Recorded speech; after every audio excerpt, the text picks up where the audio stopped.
Bollywood silver screen presenting the raven. ये एक suspense psychological crime thriller है। ये कहानी शुरू होती है 7 अक्टूबर सन 1849 से। बाल्टीमोर शहर के एक पार्क की बेंच पर एक आदमी बैठा है। इस आदमी का नाम है एडगर एलन पो। ये अपनी जिंदगी की आखिरी सांसें ले रहा है, ये मरने वाला है।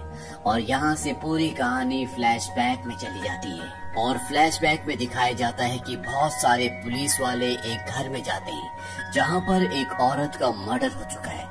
और जब उस कमरे में जाते हैं जिसमें उसकी डेड बॉडी होती है तो वो कमरा अंदर से बंद होता है। अब पुलिस वालों को ये लगता है कि कातिल हो ना हो अंदर ही है, क्योंकि खिड़की पर भी अंदर से कील लगी होती है और यहाँ से बाहर जाने का और कोई रास्ता नहीं होता।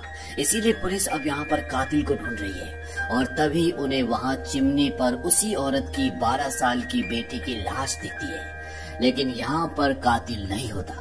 सब हैरान होते हैं कि कातिल गया तो गया कहाँ, क्योंकि दरवाजा अंदर से बंद था, खिड़की अंदर से बंद है जिस पर कील ठुकी हुई है और यहाँ अंदर कमरे में 2 डेड बॉडीज हैं।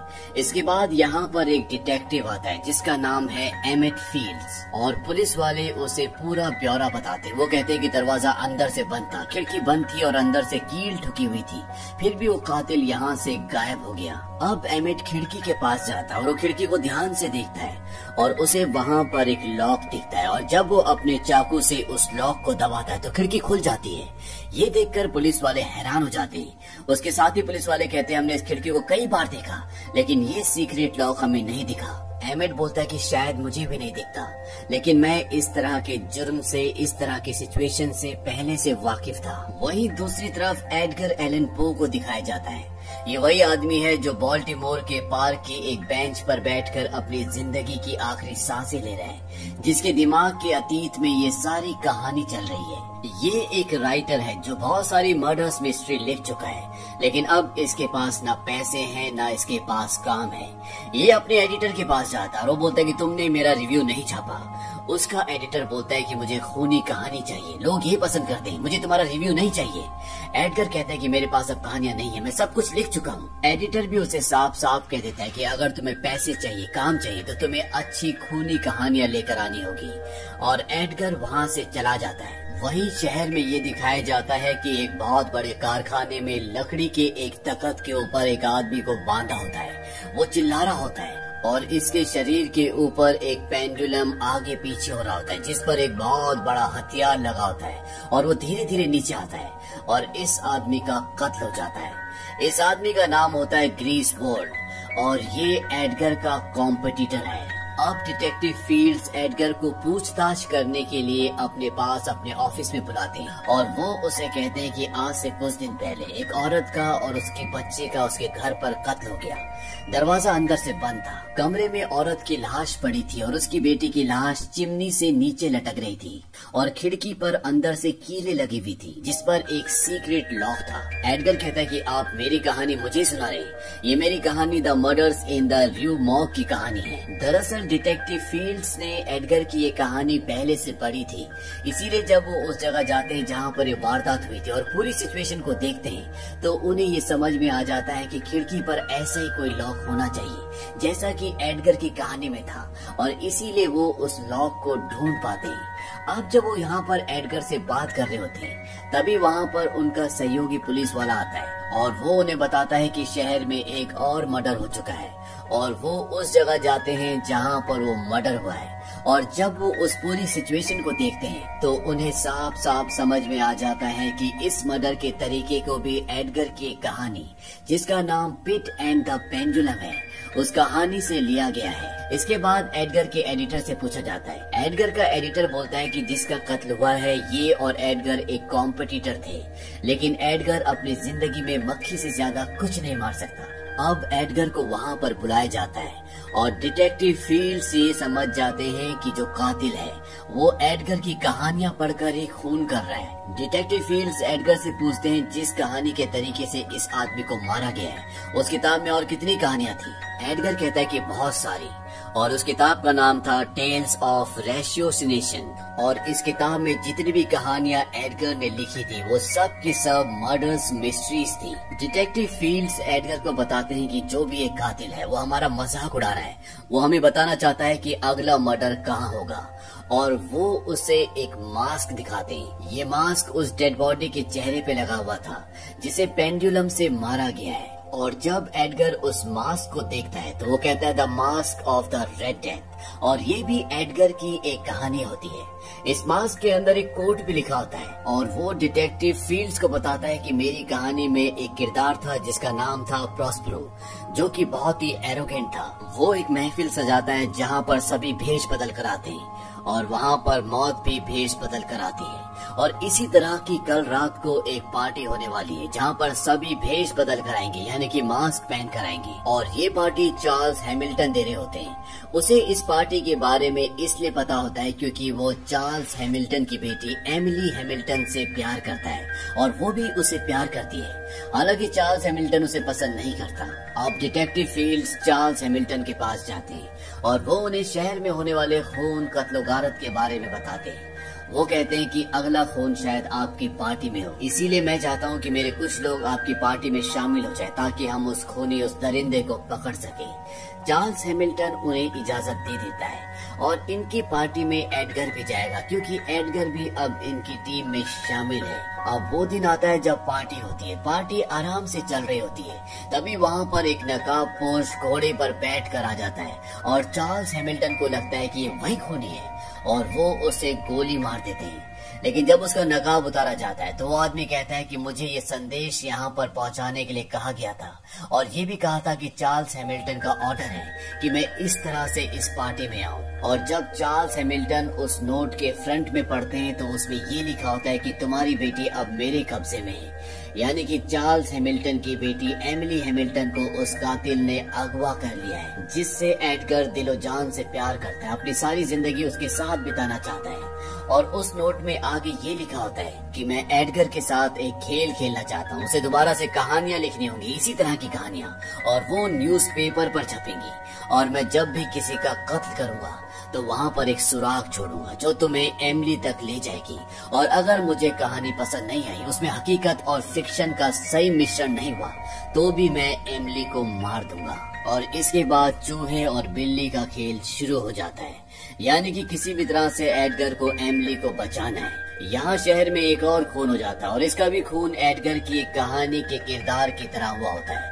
इस कहानी का नाम होता है the mystery of Mary Roger. लेकिन इस मर्डर में और कहानी के मर्डर में थोड़ा सा डिफरेंस होता है।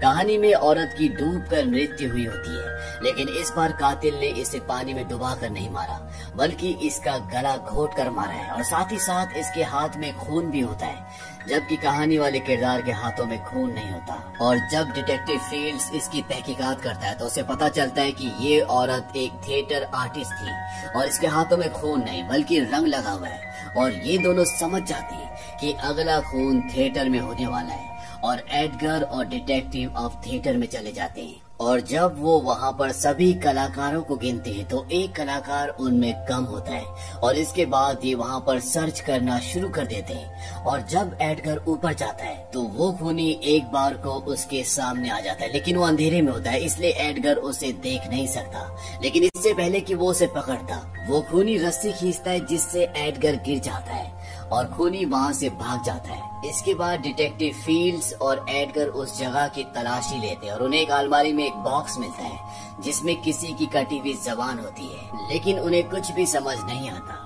वहीं दूसरी तरफ एडगर के घर को लोग आग लगा देते हैं क्योंकि वो न्यूज़पेपर में स्टोरीज लिख रहा होता है और पूरा शहर अब एडगर से नफरत करता है क्योंकि उसी की कहानियों की वजह से यहाँ पर कत्ल हो रहे होते हैं। और एडगर डिटेक्टिव फील्ड्स के घर पर रहने के लिए आ जाता है और वहाँ पर डिटेक्टिव फील्ड्स एडगर को उस आदमी के बारे में बताते हैं जो थिएटर से गायब हो गया था। वो कहते हैं कि वो एक सेलर था, एक शिप में काम करता था और उस शिप का नाम था फोर्ट्यूनाटो। ये नाम सुनकर एडगर हैरान हो जाता है क्योंकि उसी की एक कहानी में एक किरदार का नाम फोर्ट्यूनाटो था जो उसकी एक कहानी द कैस्क ऑफ एमेंटिलाडो का किरदार था।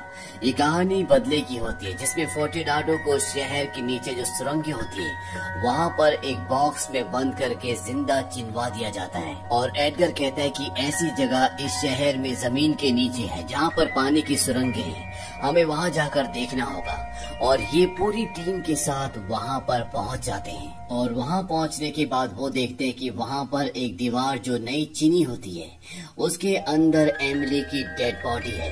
लेकिन जब वो उसे ध्यान से देखते हैं तो वो एमिली नहीं होती, बल्कि ये वो थिएटर आर्टिस्ट होता है जो गायब हो चुका होता है और इसे एमिली के कपड़े पहनाकर मारकर दीवार के अंदर चिन दिया होता है। यहाँ पर डिटेक्टिव फील्ड्स को वो कातिल भी दिखता है जिसने ये सब कुछ किया है, लेकिन वो उसकी शक्ल नहीं देख पाते और वो उसका पीछा करते हैं। लेकिन इससे पहले कि वो उसे पकड़ पाते वो कातिल उन्हें यहाँ से चकमा देकर निकल जाता है। अब जब भी इस बॉडी की शिनाख्त करते हैं तो देखते हैं कि इसके मुंह में जबान नहीं होती और जो जबान इन्हें थिएटर में कटी हुई मिली थी वो इसी आदमी की होती है। और साथ ही साथ इस आदमी के मुंह में एक घड़ी भी होती है जो एमिली के पिता चार्ल्स हैमिल्टन की होती है, जो पार्टी के दौरान चोरी हो गई थी। और साथ ही साथ इस आदमी की पीठ पर एक नक्शा भी होता है जो आमतौर पर सेलर अपनी पीठ पर बनवा लेते हैं, लेकिन उसी नक्शे पर एक खास जगह पर निशान होता है। और एडगर समझ जाता है कि ये एक नेविगेशन है, एक जगह की लोकेशन है और वहीं पर एमिली होगी। और ये सब के सब एमिली के डैड के घर जाते हैं और वहाँ पर वो इस लोकेशन को डिकोड करते हैं, क्योंकि घड़ी की सुइयां एक खास पॉइंट पे आके रुकी होती है और उस पॉइंट के हिसाब से और जो उस आदमी की पीठ पर नक्शा था, जहाँ पर निशान था, उसके हिसाब से इन्हें उस लोकेशन का पता चल जाता है जहाँ पर एमिली को होना चाहिए। और ये जगह होती है होली क्रॉस चर्च। और ये सब के सब उस चर्च में पहुंच जाते हैं और जब भी वहां पहुंचते हैं तो वहां पर वो कातिल भी होता है, लेकिन वो यहाँ पर एक पुलिस वाले को मारकर और साथ ही साथ डिटेक्टिव को गोली मारकर जख्मी कर वहां से भाग जाता है। हालांकि एडगर उसका पीछा करता है, लेकिन एक बार फिर से वो इनके हाथ से निकल जाता है। यहाँ चर्च में इन्हें एक कब्र भी दिखती है जिसमें एमिली का नाम लिखा होता है, लेकिन वो कब्र खाली होती है क्योंकि एमिली अभी भी जिंदा है। एडगर को इस बात का बहुत दुख होता है कि उसकी कहानियों की वजह से उसका प्यार एमिली आज उसकी जान खतरे में है और वो ये फैसला करता है कि वो अखबार के लिए आज एक और कहानी लिखेगा। वहीं दूसरी तरफ ये दिखाया जाता है कि एमिली को जिस बक्से में बंद किया होता है वो उस बक्से से बाहर निकलने में कामयाब हो जाती है, लेकिन तब तक वो कातिल वहाँ पर आ जाता है और वो एमिली को बेहोश कर देता है। यहाँ एडगर अपनी कहानी पूरी लिख चुका है और इस कहानी में वो ये लिखता है कि एमिली की जान के बदले वो अपनी जान दे देगा। वो सुबह जहर खाकर मर जाएगा और जिसके बदले कातिल एमिली को छोड़ देगा।